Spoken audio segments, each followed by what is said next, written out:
Okay, chapter 2. There's some of my little pictures for you to look at. Who were the English? At first glance, the modern English appeared to be a mongrel lot. Tennyson partly hit it off when he sang Saxon and Norman and dance are we. But even so, he was quite forgetting the ancient Britons. In addition, we must understand him to have meant by Saxon, Angles, Saxons and Jutes, by Dane, Norwegians, Swedes and Danes, and by Norman, Norwegians, Swedes, Danes and Celts. The ancient Britons who inhabited these islands at the time of Christ were themselves a mixture of tribes. The Romans who conquered the Britons during the 1st century AD and who later interbred with them were a melange of peoples from Gaul and Italy, with, no doubt, a sprinkling of barbarian mercenaries from the north of Europe, as well as the more exotic elements from the east. As I say, a people bred from Britain crossed Saxon after AD 450, crossed Dane after AD 800, crossed Norman after 1066, could well appear to be mongrel. But none of these interbreedings was what might be called in genetical terms a violent outcross, such as would have been the case if Britain had been successfully invaded by an armada of Chinese or Red Indians or African Bushmen.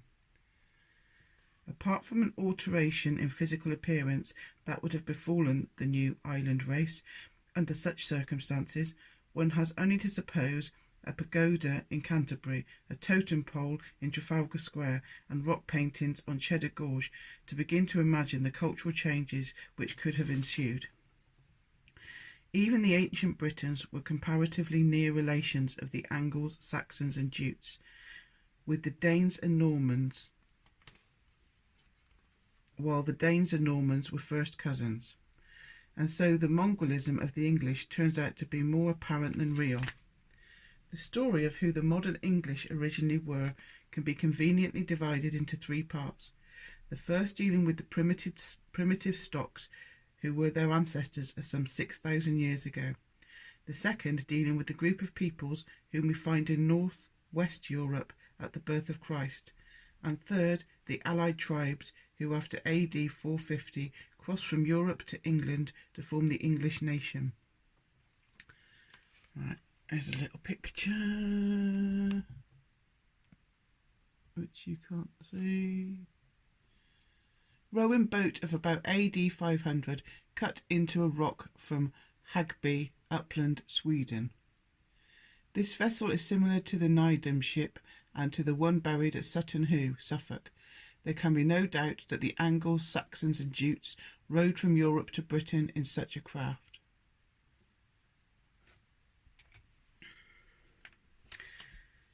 All the different tribes who go to make up the English were descendants of peoples whom it used to be the fashion to call Aryans, but who are now usually referred to as Indo-Europeans.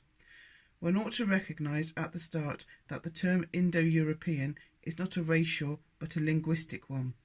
It is beyond dispute that some 6,000 years ago there roamed about Eastern Europe or Western Asia a group of people linked together by a language sufficiently of a piece to be called original Indo-European. Yet no archaeologist digging in the ground has ever pierced a skull or run his pick between the ribs of a skeleton of an original Indo-European, nor will any digger ever do so. In spite of which, there is no doubt that, apart from Finnish, Basque, Magyar and Etruscan, the languages of Europe and many of India have developed from this distinct tongue which we call Indo-European. The date at which this language was spoken can only be guessed at, and according to Professor P.S. Noble, we have to go back to 4000 BC to find Indo-European still a linguistic unity. No one can say for certain whether the speakers of this Indo-European first came from Europe or Asia. The argument for and against is still going on. This was 1957, this book, remember. Clues from the vocabulary of the parent language suggest that original Indo-European speakers had reached a level of culture of the later Stone Age. To this day, in the languages of their descendants, there are words of a common origin which indicate that the speakers of the parent tongue used weapons and tools made of stone.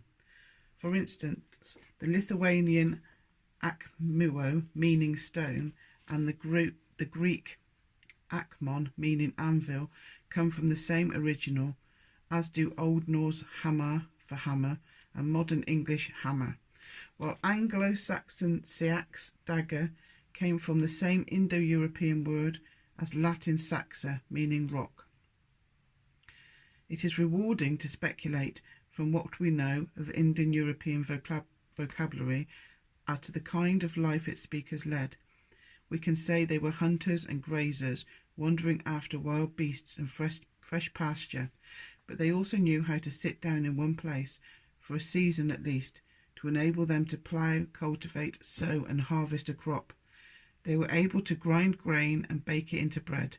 Their vocabulary tells us that Indo-European speakers knew the ox, cow, horse, sheep and pig, as well as the goose and duck, but they did not know the ass, camel, lion, tiger, nor elephant. Whatever else they drank, they certainly recognized the uses of milk. It is important to understand something of their family life. The words for father, mother, brother, sister, son, daughter and grandchild are all original Indo-European. Widow is original, and so is daughter-in-law, but not son-in-law. One may deduce from this that among Indo-Europeans it was customary for the son, when he married, to take his first wife to live in his father's house, while married daughters went to live with their husband's parents. This communal family system is still in vogue today amongst some nations of Indo-European connection. We know little more about their tribal government than that they had chiefs and were accustomed to thrash out problems affecting the group in a sort of committee meeting of the elders. We have no inscriptions or manuscripts in original Indo-European, but the mother tongue can be roughly reconstructed, since we know that although languages constantly change so that one never speaks today the tongue one spoke yesterday, nevertheless the changes are of a regular order. Changes in the sound of words follow certain phonetic laws. One of the first great sound changes split the Indo-European dialects into two groups. On one side stand Baltic Slavonic, Indic, Iranian and Armenian. On the other, Celtic, Greek, Albanian, Tocharian, and the language spoken by the forefathers of the present day Germans, Frisians, Dutch, Scandinavians, Icelanders and English. The test word in Indo-European, which serves to divide the sheep from the goats, is the name for the numeral 100. In Baltic, Slavonic, Indic, Iranian and Armenian, the primitive palatal k sound, k, like a K sound, was changed into a sibilant S, and therefore these languages are known for their pronunciation of this old word for 100 as the Satem tongues. Satem, not Satan, S-A-T-E-M. The rest converted palatal K into ordinary K and are therefore called the Kentum tongues. By a later sound change affecting only the primitive Northwest European tribes, the consonant K became H under certain conditions, and so the Germans say hundert, the Dutch honderd, the Icelanders hondreo, ourselves 100, while the Romans, for instance, said centum with a hard C. There is nothing unique in such a sound change as split the early tongues into Satem and Kentum groups. There is nothing geographically significant about it, with Satem peoples in the east and Kentum peoples in the west, as was at first supposed. Recent discoveries have brought to light a Kentum people in Asia Minor, the Hittites, and another as far east as China, the Tocharian speakers. But the division into Satem and Kentum peoples does help to date the occasions when the Indo-European speakers began to separate. It has been suggested already that Indo-European was a linguistic unity around about 4000 BC. It is fairly certain that by 2500 BC, the Indo-European peoples had begun to drift apart, some to the ends of Europe, some to Asia Minor, some to India, and some even as far as China. It seems that Indo-European had split into Satem and Kentum groups by 1500 BC, and we know that a Kentum-speaking people, the Italici, were present in Upper Italy by this time, while a Satem-speaking people from the thicker mists of prehistory about 1400 BC, when we find them as rulers of a non-Indo-European speaking race found about the upper Euphrates River. It is not necessary for my purpose to follow the individual tribes to their destinations. It is enough to have drawn attention to the strong cultural affinities of peoples like the Hindus, Greeks, Romans, Celts, and the northern tribes from whom the English sprang. That there are communities in Europe whose language places them apart is, of course, everyday knowledge. As I have said, the Basques are such a people, the Hungarians and Finns are others. Even so, the languages of these strangers often help to throw light on the beliefs of our own ancestors, especially when words have been borrowed by one from the other. Such a word in the Finnish, taivas, which was loaned from Indo-European, and which, as we shall see when we ask who God was, points like a revealing finger at the sky. It is important, if we are to understand our own mythology, to explore the relationship existing between the northern peoples, that branch of the Indo-European speakers who were the ancestors of the present-day Germans, Frisians, Dutch, Danes, Swedes, Norwegians, Icelanders and English. This group has been called in the past the Germanic or Teutonic nations. Both names are ambiguous, for a part has come to be used for the whole. While both terms have an undesirable emotional colouring, I therefore propose to use a phrase formed in the same way as Indo-European, and to call the ancestors of the Germans, Frisians, Dutch, Danes, Swedes, Norwegians, Icelanders and English after the part of the continent we first find them inhabiting in historical times, the Northwest Europeans. I have already mentioned the disagreement as to where the Indo-European speaking peoples originated, whether in Europe or in Asia. There can be no disagreement if, in dealing with the Northwest Europeans, we go no further back in time than when they were already settled in Europe. All their own native traditions on the subject point to a home in the north, to the southern tip of the Scandinavian peninsula. Our early English literature remembers dimly this ancient seat when, for instance, the 7th century Anglo-Saxon epic poem Beowulf refers to a culture hero called in the poem Skilled Scafing.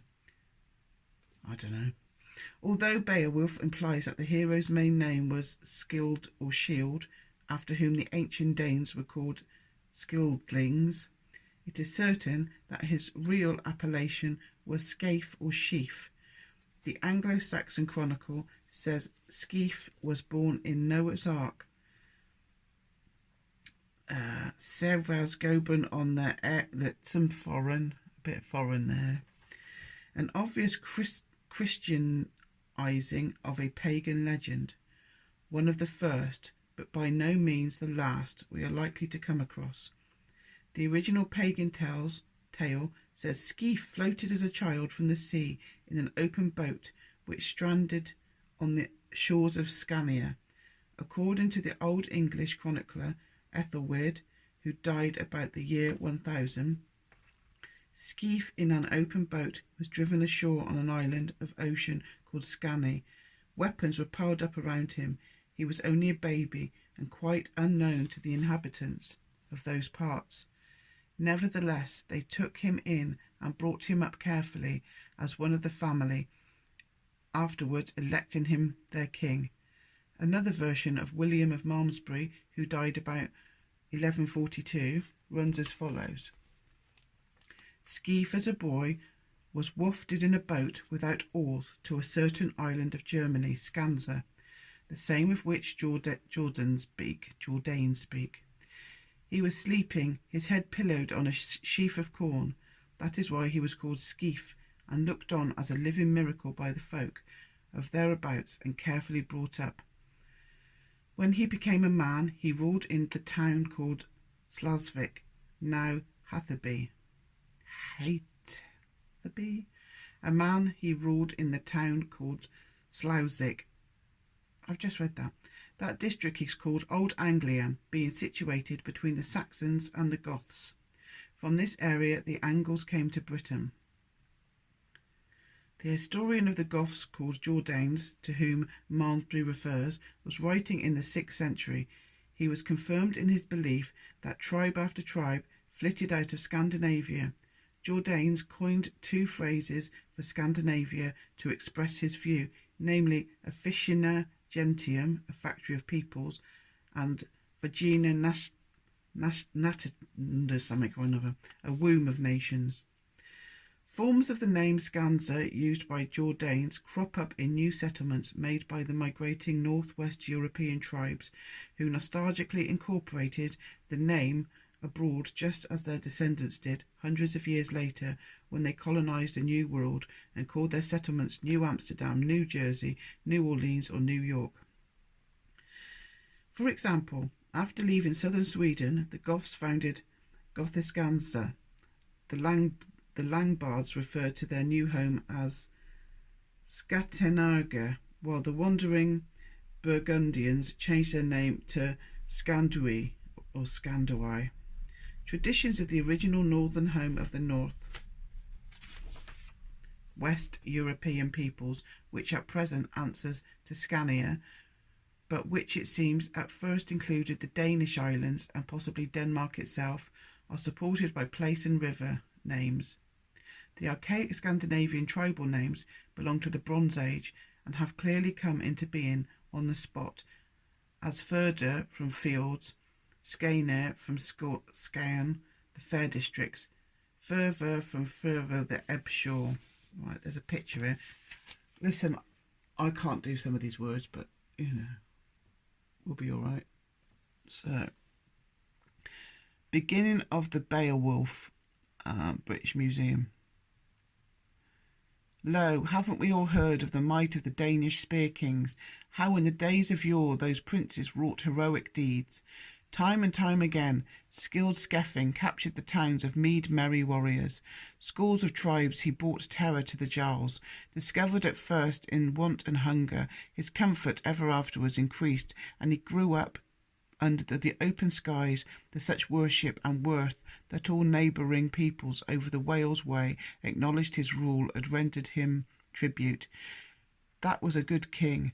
Next he was blessed with a son in his court, whom God sent as a solace to his people, for he understood their sufferings when a longsome while they had had no king. In compensation, the Frey of Life, the ruler of glory, gave him this honour in the world.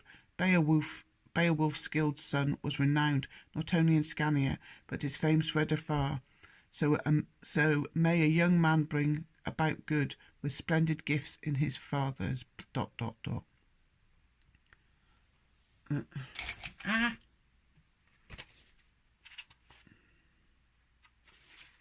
seeing how long this one goes on for. Bloody hell, this one goes on for ages. Okay. History confirms a northern starting point for the wanderings of the northwest Europeans and a continuous southern march after about 200 BC. From then, right up to the 11th century expeditions of the later Viking Age, the movement of peoples has been a definite fanning out from north to south. Northwest Europeans trudged and tramped, boated and rowed over the whole of northern Europe, through France and Spain to the coast of North Africa, to northern Italy, through Eastern Europe to Russia and the shores of the Black Sea, and of course to the British Isles.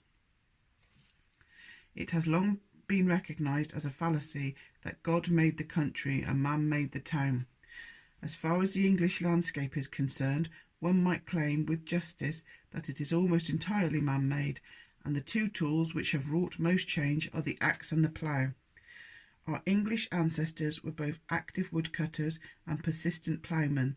They came to a land all covered with trees.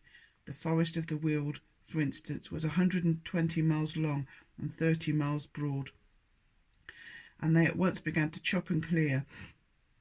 They went on to break the heavier virgin soils of the lowland valleys with their heavy plough. Large tracts of the country were marshland. Such were the Fens, Romney Marsh, and a long stretch of Somerset from the Mendips nearly as far as Taunton. A cat's cradle of Roman road spans the land from shore to shore, running straight and angular uphill, down dale between city and city, and military post and military post. But even before the end of the 4th century, many of the stone-built cities were decaying. After the Saxon invaders came, they lay empty to the winds and rain, peopled by frogs and bats. Some, like Silchester and Verconium, were never lived in again. Others, such as Cambridge, were derelict in Bede's time. While Chester was called a ghost town by the chronicler of King Alfred's days. The English had always been countrymen. They did not take naturally to town life, preferring instead of barracks of stone the isolated farm or hamlet built of timber or lath and plaster. The ruins of Roman civilization in Britain appeared to our ancestors as a thing divorced from the work-a-day world. The great forts, ramparts, and paved roads were, in their estimation, hardly intended for human use, but were, they said, the work of giants. One anonymous poet describing in all probability the ruins of Roman Bath says, "This stone, these walls, are a matter for wonder. Broken by fate, the towers have tumbled down, and the handiwork of giants drops to dust. But in times past, many a light-hearted fellow, sparkling with gold and jewels, proud and happy in his cups here, preened himself in shining armour.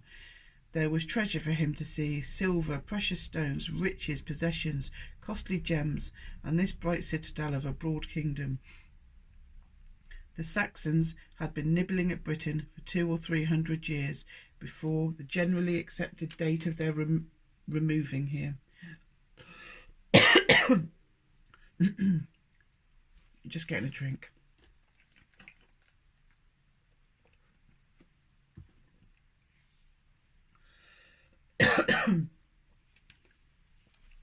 AD 450. In fact, a band of Saxon raiders seems to have thrust its way far up country in 429. It is curious, too, to say the least, that many of the early leaders of the English invasion have British names. Cerdic and Culin, for example, a fact which suggests the intermarriage between Britons and Saxons had been taking place for some time. For what more natural than the British wives should choose the names of their offspring by Saxon fathers, and, moreover, should call the boys after their British uncles and grandfathers? It is obvious that from the middle of the 3rd century onwards, Romano-Britons became increasingly uneasy. It is not difficult to imagine with what uneasiness owners of villas overlooking the Channel and North Sea must have scanned the grey horizon for hostile craft. The imperial authorities were worried enough to plan a reorganisation of the defences of Britain, as we can tell from the God, I don't know why I bother. Show you a picture of a boat in a minute. This is an official nominal role of the military and civil dignitaries of both the Eastern and Western Roman empires, together with names of places at which they were stationed and the number of troops under their command. The garrison which had to defend Britain against the Angles, Saxon and Jutes was disposed as follows. There's going to be a lot of words here I can't say. There was a northern command under the Duke of the Britons, 5. The Duke had his headquarters at York, where as of old there was based the 6th Legion, Victrix, and a number of auxiliary troops. There was a coastal command under the Count of the Saxon Shore, with headquarters at Richborough in Kent, where the Second Legion, Augusta, had been wholly or partly drafted from the borders of Wales. The count of the Saxon shore forts were massive and extensive, varying from 6 to 10 acres in area, with ditches and bastions and walls in places rising to 25 feet. They were each equipped with an establishment of 500 or 1,000 men, and they stretched at intervals from Branchester in Norfolk to Porchester in Hampshire. But in face of the oncoming flood, they were like a dam built of isolated pebbles, intended hopefully to hold back an ocean, and like eroded pebbles, their remains are visible to this day. This is no place for me to attempt to throw a great light on that darkest age of Britain, round about AD 400, when through internal collapse, through usurpation or defection of Roman generals, or through invitation of local British rulers, or because wide tracts of the country lay wasted by pillage and open for the taking, the Anglo-Saxon and Jutes were enabled to change their tip-and-run tactics, their raids in force, into a permanent occupation of the British Isles. It is perhaps enough to say that the Saxons coasted from Holstein and as far south as the rivers Ems, Rhine, Sieg and Unstrut, that the Angles moved from the district still called Angeln between Schleswig and Flensburg, while the Jutes rode off from the banks of the lower Rhine. There can be little doubt that the Angles, Saxons and Jutes were a mixture of many tribal elements, though after they had been settled a few generations in England, Angles were being addressed as Saxons, Saxons were calling themselves Angles, and the whole conglomeration was being referred to as Englishmen, and their language as English speech. Right, it's a boat. Alright, there's a little boat. See him? The ship found at Nidham, Denmark, dating from the 4th century AD. This clinker-built, iron-nailed ship, having neither mast nor sail, but propelled by oars, is of the same kind as the Sutton Hoo ship. It was in boats similar to this that our ancestors rowed to Britain after AD 450.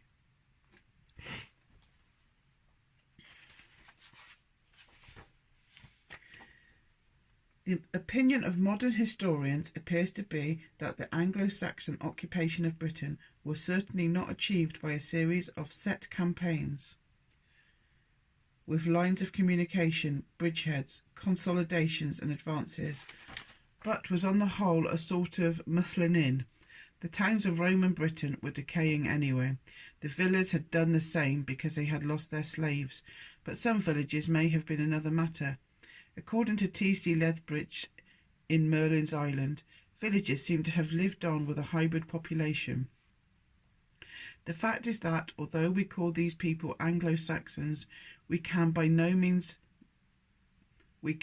by no means certain that they did not almost instantly become a hybrid race. In most cases, I believe that the immigrants married a high percentage of British women, and that in a generation or two their whole material culture had altered as a result of it. This appears to be an extreme view, and against it there is the orthodox opinion expressed by Miss Dorothy Whitelock, namely that there is in fact little indication that the invaders' civilization was affected to any appreciable extent by the outlook and institutions of the pre-English inhabitants. This conclusion is supported by such facts as the extraordinarily small influence exerted by the language of the natives on that of the newcomers, that the Anglo-Saxon word for a Briton came to mean slave, and that the upland British villagers were deserted for the valleys, which the English cleared with the axe and worked with their heavy plough. It is quite certain that the Old English still looked towards the continent and did so for many generations. Continent. Their earliest songs and epics deal with a European scene with which heroes like Beowulf, Hrothgar, Walder, Finn, Hunf, and many others whose homes and exploits were in Denmark, Sweden, and even farther east. The consciousness of their origin from the consciousness of their origin from and their strong links with the Northwest Europeans continued long in the new land. In fact, even before all England was converted to Christianity, the English were sending missionaries to Germany to convert their relatives. For, as the English monk St. Boniface wrote home in 783, have pity on them, because even they themselves are accustomed to say, we are of one blood and one bone. Some words I can't read at the top there. Old Saxon Catechism, in which the German converts of the English missionary St. Boniface were required to renounce heathenism. Okay, so... Do you forsake the devil? I do forsake the devil, and all the devil's bribes.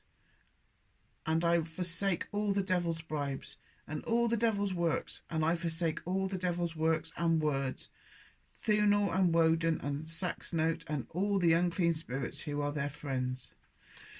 That's what it says. Saxon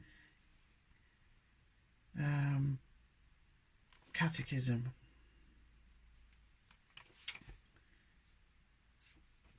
Both the English and German appreciation of such tenacious links, still strong some 300 years after the Anglo-Saxon invasion, reminds us that ideas are almost indestructible, that folk memory is tough, and the mind of man in general prefers the security of tradition to the uncertainty of what is new.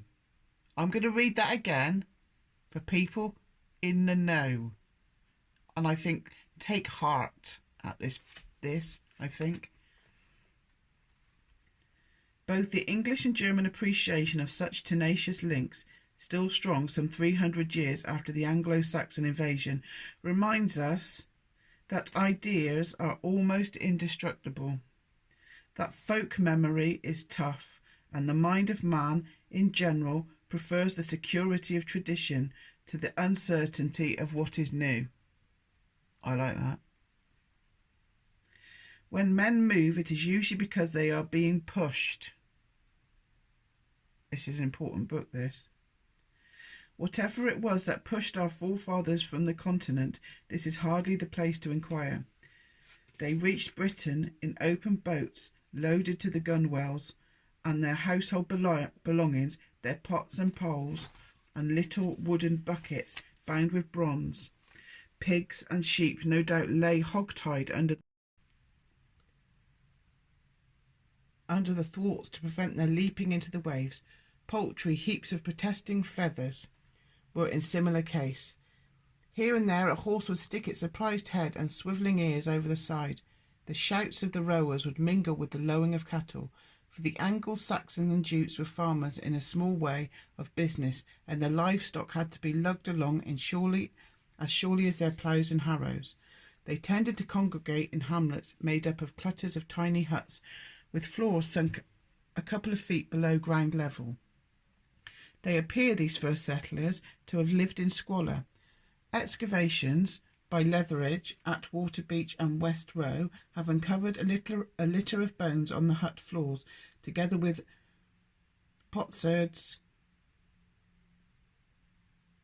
I don't know what that is, ashes, and the occasional dead dog. Of course, there were buildings of a grander nature, such as the fine hall called Heorot, described in Beowulf. These were the abodes of the aristocracy, and it is only a matter of months since the first ever of these has been dug up. In 1956, an Anglo-Saxon site at Yeavering, Northumberland, on being excavated, revealed a township with 4 halls, each nearly 100 feet long, 2 of them having a porch at both ends. Another building appears to have been a pagan temple.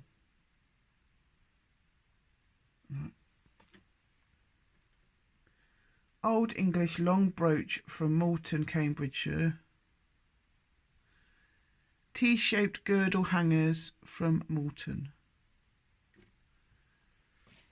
Just a minute ago, as you probably could tell, it decided to cut me off. That's why it's all went a little bit wrong. The everyday garments of the Anglo-Saxon and Jutes were cut by the housewife from coarse homespun cloth, though for party wear they possessed finer and more complicated textiles. The men may have worn cross-gartered loose trousers and a kind of tunic, though no material remains have been found. Sometimes they were bare-legged, for bangles have been discovered on their dug-up ankle bones. There are no hobnails from heavy boots, such as are common in Romano-British graves. Our ancestors were accustomed to treading earth and grass tracks, not paved ways. All grown men carried homemade weapons, normally a rather rough 6-foot spear, an angular sheath knife stuck in a belt, and less frequently a long straight-sided iron sword. The sword, almost always a flat, simple 2-edged blade about 30 inches long and 2.5 broad, was owned, judging from finds, by only 1 man in 20. Remains of a circular wooden shield about 2 feet in diameter, with ridged iron bosses in the middle to protect the grasping fast, are numerous. The womenfolk frequently adorn themselves with 2 and sometimes 3 brooches, often with festoons of glass and amber beads looped from brooch to brooch.